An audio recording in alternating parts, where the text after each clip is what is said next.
Hi guys, welcome back to another mini vlog. ఈరోజు డిన్నర్కి అయితే నేను బటర్ చోలే చేస్తున్నాను. దానికి కాంబినేషన్ గార్లిక్ బటర్ నాన్. చూసేయండి ఎలా చేస్తున్నాను.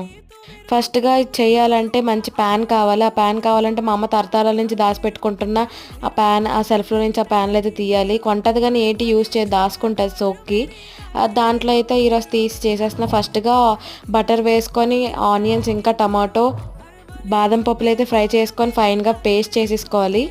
తర్వాత అదే ప్యాన్లో కొంచెం ఆయిల్ వేసుకొని చెక్క లవంగి వేసుకొని ఆ పేస్ట్ని అయితే ఆయిల్ పైకి వచ్చే వరకు కొంచెం ఫ్రై చేసుకొని మసాలా ఐటమ్స్ అన్నీ వేసుకోవాలి. కారం, ఉప్పు, ధనియాల పొడి అన్నీ వేసుకున్న తర్వాత కొంచెం పాలు వేసుకొని దాంట్లో మళ్ళీ నూనె తేలే వరకు ఉంచి ఇంకా చోలే వేసి తిప్పేస్తే కర్రీ అయిపోయింది. కొంచెం లాస్ట్ దించే ముందు కొరియాండర్ ఇంకా ఫ్రెష్ క్రీమ్ వేసుకోండి, చాలా బాగుంటుంది. అంతే గాయ్స్, మీకు ఎలా అనిపించిందో ట్రై చేసి చెప్పండి. Bye bye.